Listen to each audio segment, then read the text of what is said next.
During our journey, we traveled 1000 kilometers over 5 days. We saw the sea and dunes, waterfalls and bays, crossed the water by car ferry and strolled through Nida, Klaipėda and Palanga. We enjoyed the beautiful winter garden in Kretinga and visited Liepāja and Kuldiga in Latvia. Hello friends! My family and me have been living in Lithuania already for 2 years. I'm always excited about exploring the area where we live, and we have visited many interesting places around the Vilnius. So, recently we decided to go on a 1000 kilometers road trip to the Baltic Sea. I love traveling by car, because this allows you to get to know places better, see the details, slow down where you want, or leave quickly if needed. Yes, there were cities where we couldn't wait to live. Let's see how it was.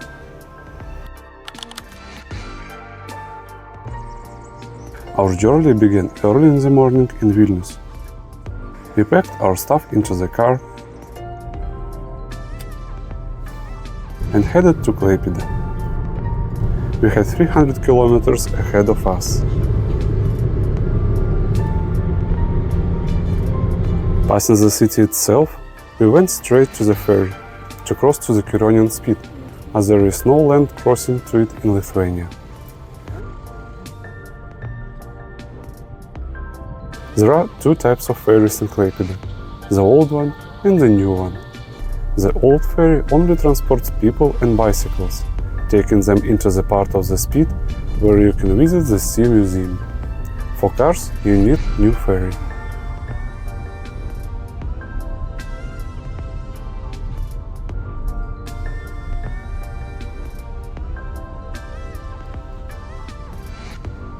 The round-trip ticket cost 23 euros, and the entrance fee to the Curonian Spit in May was an additional 10 euros, since it's a protected national park.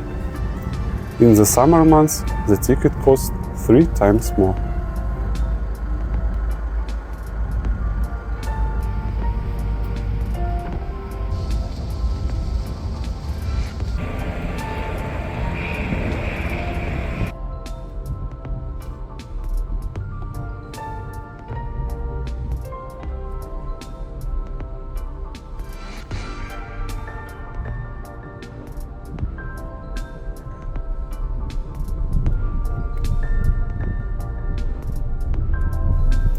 Our destination on the Curonian Spit was the towns of Nida and Neringa.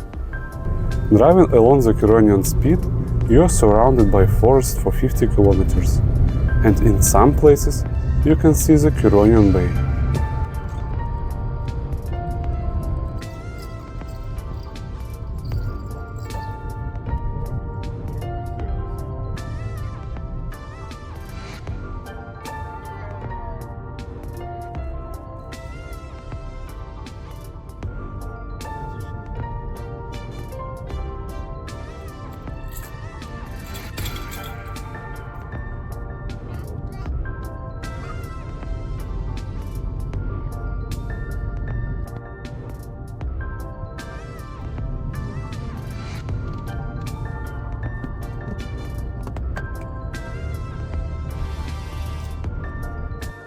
Upon arrival in Nida, we checked in into a hotel.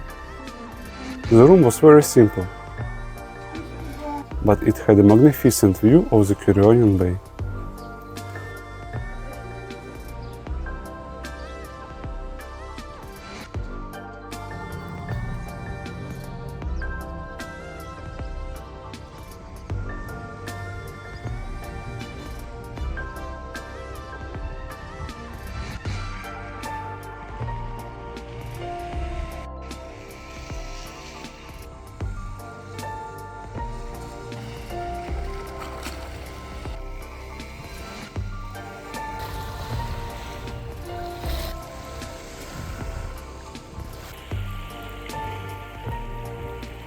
Almost all the houses in the town and on the entire Spit are built in the same style, with tiled roofs and burgundy walls.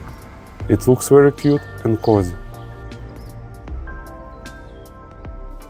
We arrived in May, and by Lithuanian standards, the season had not yet begun, So it was quite empty, a paradise for introverts and for those who want to see the resort but avoid the crowds of tourists. It's such a pleasure to listen to the sound of the surf and inhale the aroma of a pine forest without the noise of other people. In the evening the sun was no longer so bright, and we set off along the educational trail to the Parnidis dune.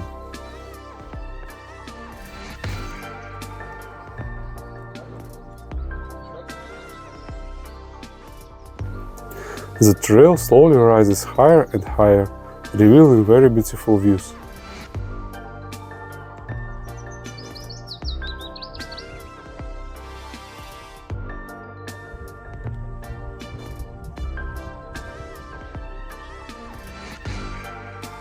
There are several equipped areas where you can stop, reflect, and enjoy the moment.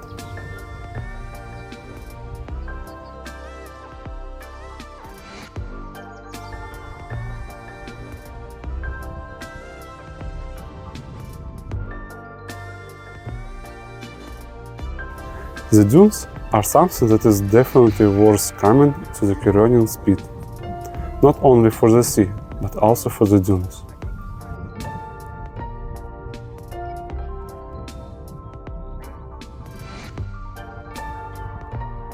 I recommend walking along the trail during the golden hour, as the views from it will be especially good at this time.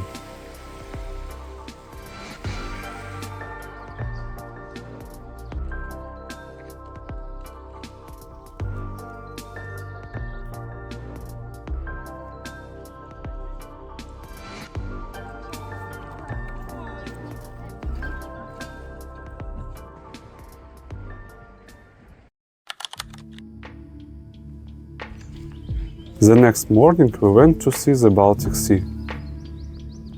On the way we visited the hill with the lighthouse.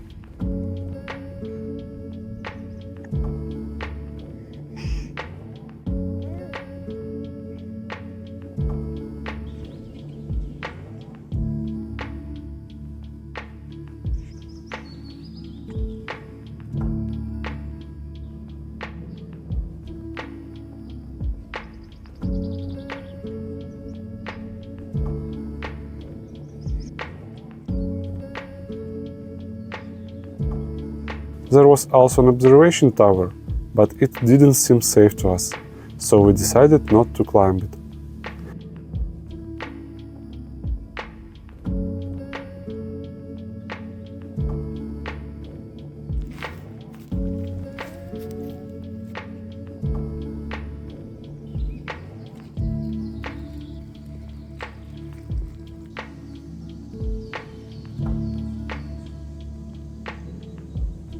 Wooden decks lead to the sea, creating a romantic expectation of seeing something beautiful. In the morning sun, the view was truly magnificent and mesmerizing. The bright blue sea, the wide and seemingly endless sandy beach, the sound of the surf, the wind, and not a single person around. What could be better?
Our next destination was one of the Curonian Spit's landmarks, the Grey Dunes. This is a nature reserve, and after paying €5 for entrance, we set off a wooden path. At the beginning, the dunes are covered with grass, but as you go higher, they become sandy. It's prohibited to go beyond the trail to avoid causing soil erosion. These dunes are also called moving dunes. From the 14th to the 17th century, the movement of the dunes was so strong that they buried 14 villages. Now this area is protected by the state and monitored by scientists who make efforts to slow down the movement of the dunes. At the end of the trail, you get a view not only of the Curonian Bay, but also of the Baltic Sea. Where else can you see such a combination? Dunes, forest, bay, and sea.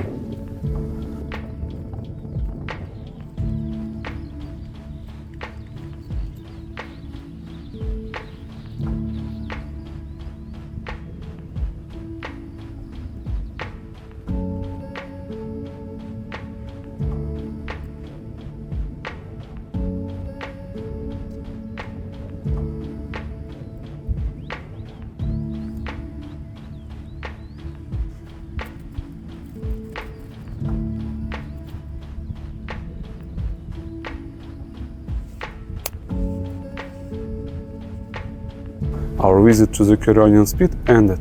We returned to Klaipėda by ferry and checked into a hotel to rest.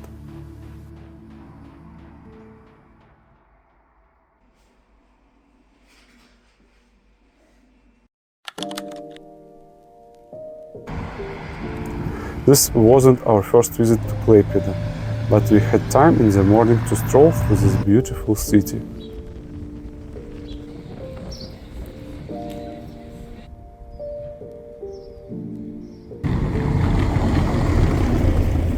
The half-timbered houses, cobblestones, and many other reminders of its German past.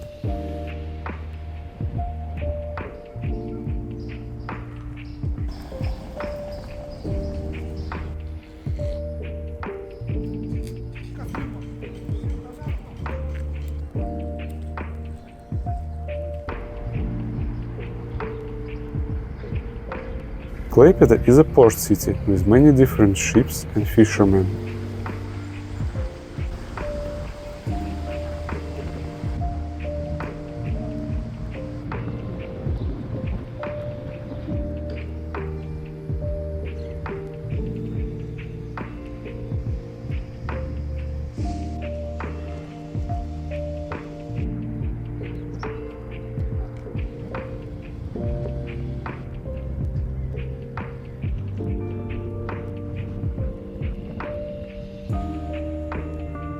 For breakfast, we went to the Old Hands Cafe and had cepelins, a Lithuanian national dish made of meat and potato.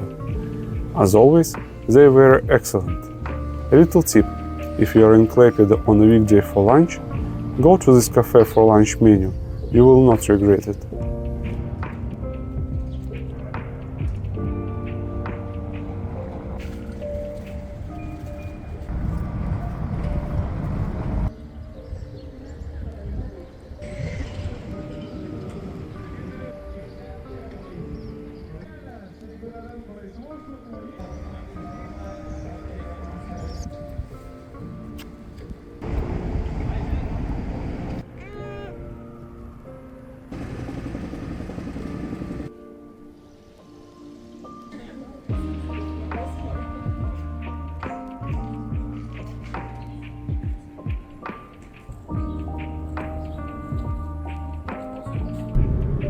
Then we drove to our next destination, Kretinga town.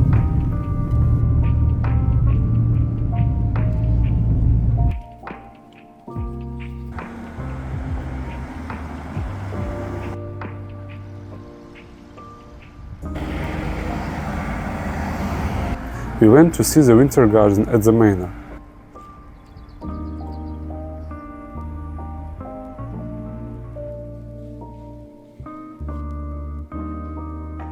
The Winter Garden ticket also includes entry to the museum.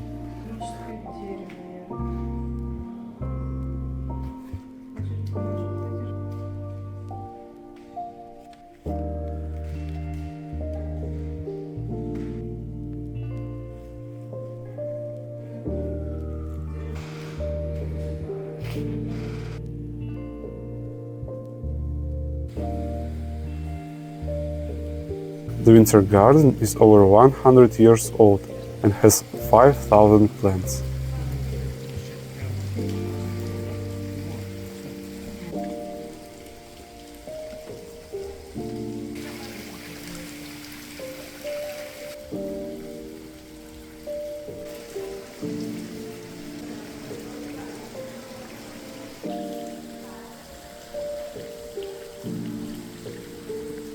This is a very beautiful place, popular with newlyweds.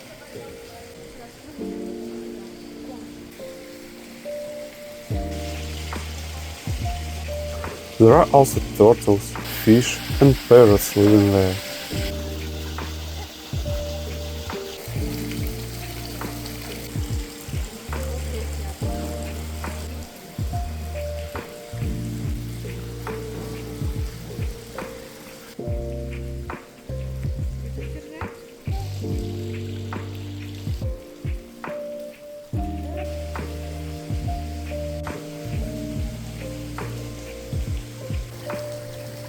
In 2023, a 1.5 million euro restoration was completed. A special microclimate necessary for the plants is maintained in the premises. It's a very beautiful place where you can spend hours.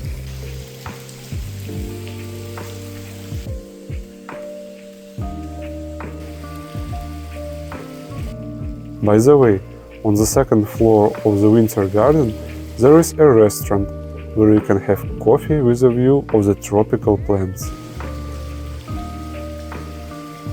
Also, around the manor is an old park with well-maintained grounds, so a meal in the cafe can easily be replaced by a picnic or a walk through the shady alleys.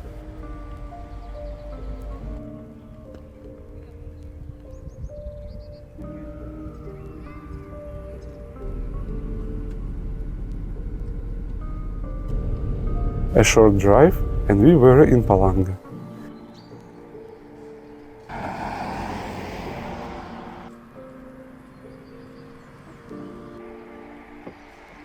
We started exploring the resort town with the Tiškević Palace and its park. The park is very well maintained and shady, making it a pleasure to walk through.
The town itself was very beautiful, charming and romantic. I dare say it was an overload of beauty for me. I wanted to take a million of photos and capture everything in my memory.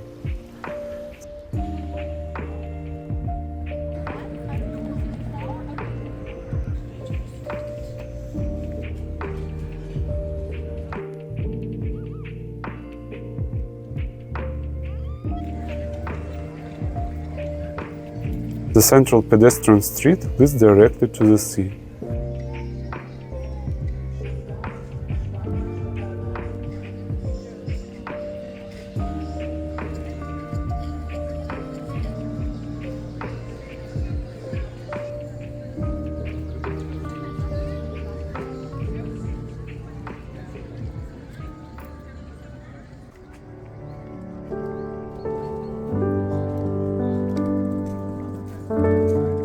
The walk to the beach in the rays of the setting sun, accompanied by piano music, was magical.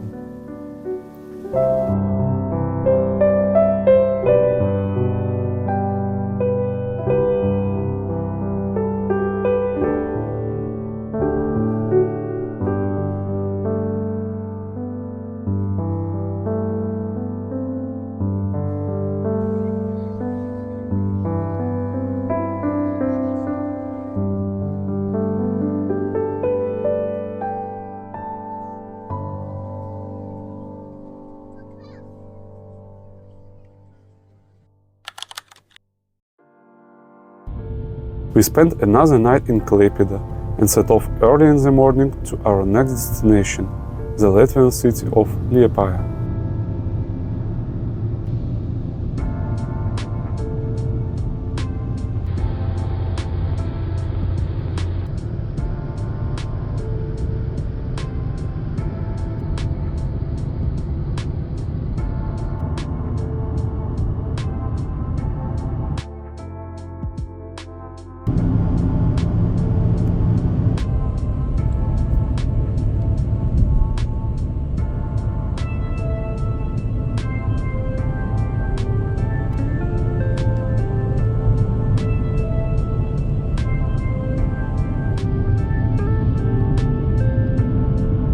The city greeted us with contrast.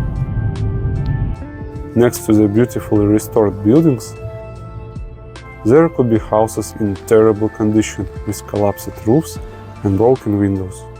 Not the best impression.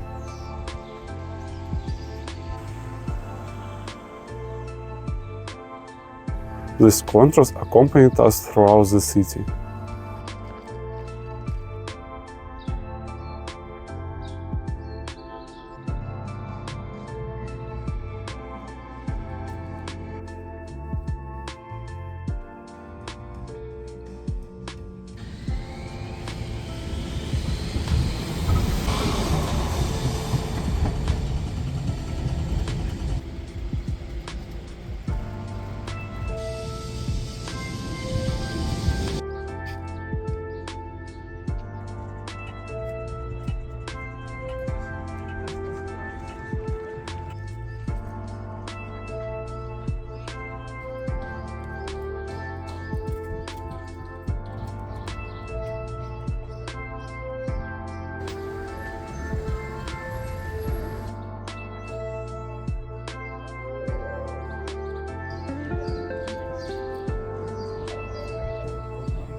After lunch and settling into an apartment, we rested a bit and went to explore the Baltic Sea on the Latvian side.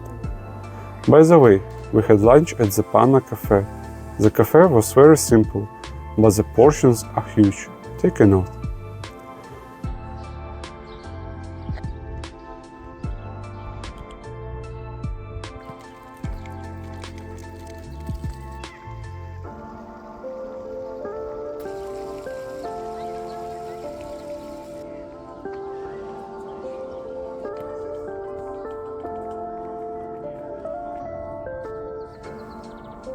After a walk in the local park, we went to compare the Latvian side of the sea with the Lithuanian side.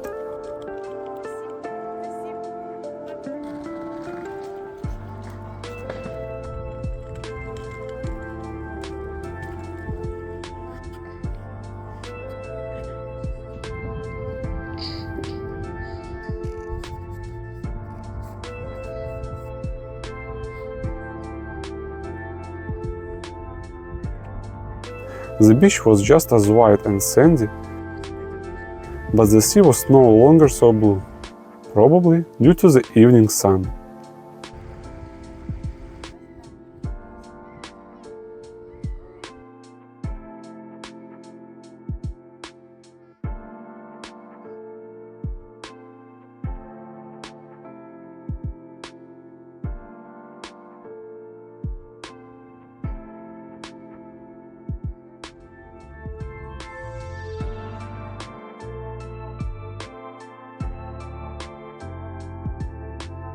We spent the entire evening walking around the city.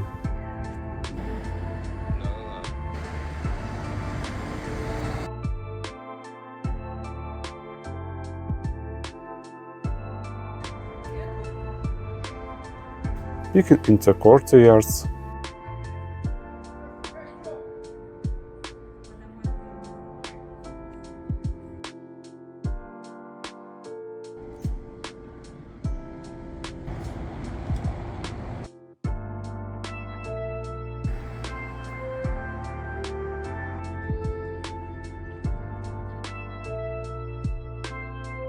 and saw the great Amber concert hall in the sunset light.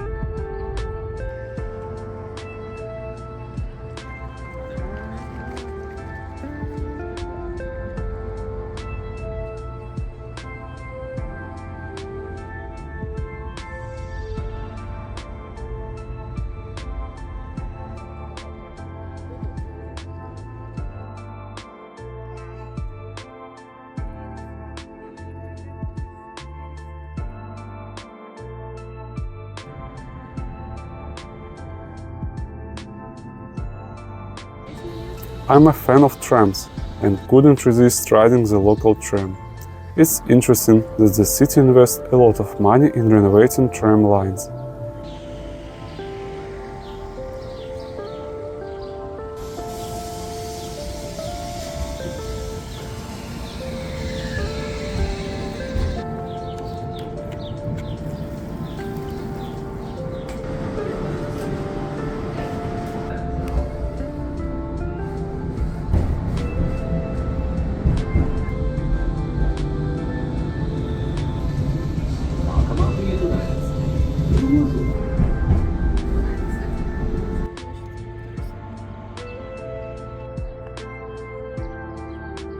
There is a lot to see in the city. It was interesting, but there is still a lot of work to be done with the collapsing buildings.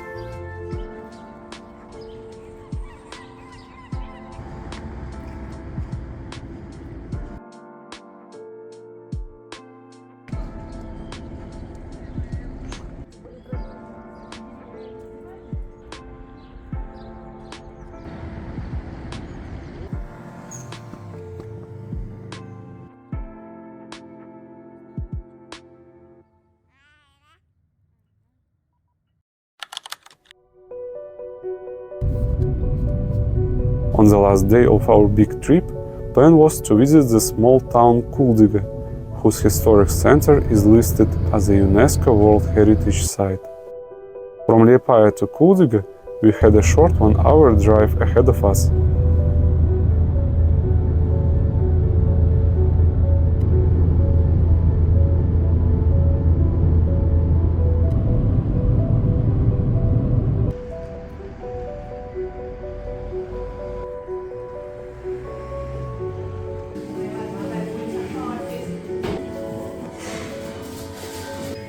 We had breakfast in the local cafe and set off to explore the town. I didn't expect much from this town, thinking we would spend an hour, maybe two at most, but I was very wrong.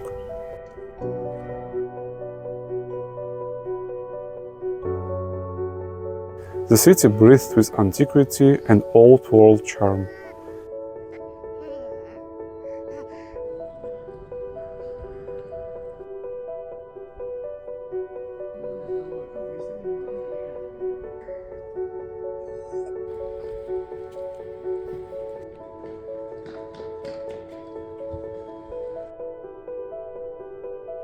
We liked Kuldiga much more than Liepāja, despite the fact that there is also quite a few permanently closed cafes and shops.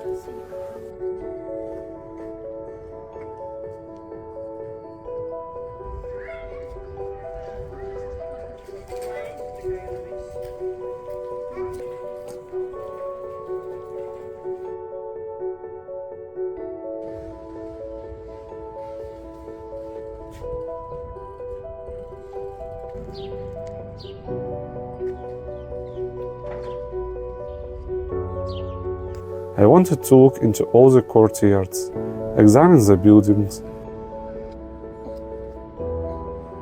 and walk through the narrow streets.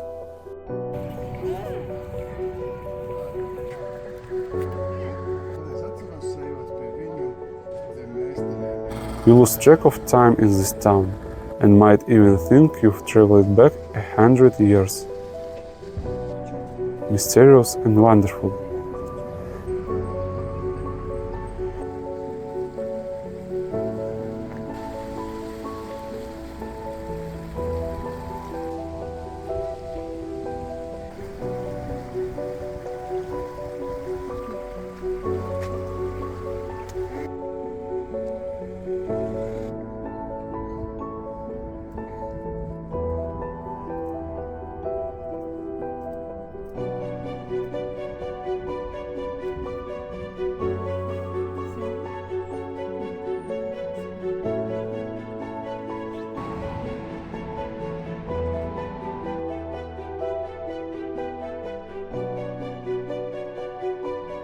Beautiful, well-kept, cozy, and sometimes mysterious.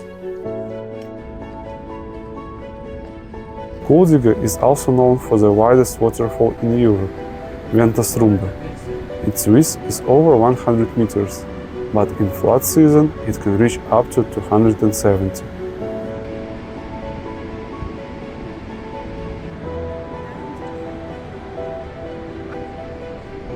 Another symbol of this town is the brick arched bridge, one of the longest in Europe.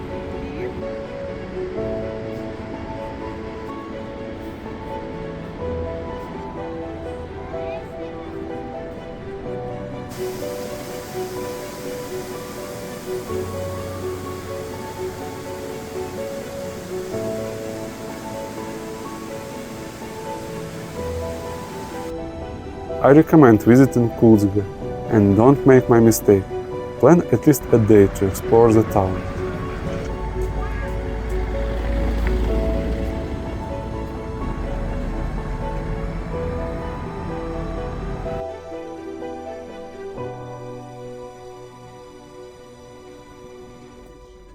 Now we had a long journey home ahead of us.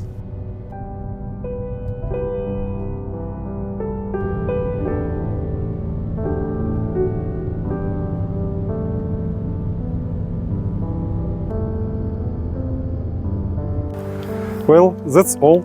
Thank you to everyone for watching till the end, and if you enjoyed it, please press like. I would much appreciate it. Also, feel free to write comments about your thoughts. See you in the next episodes.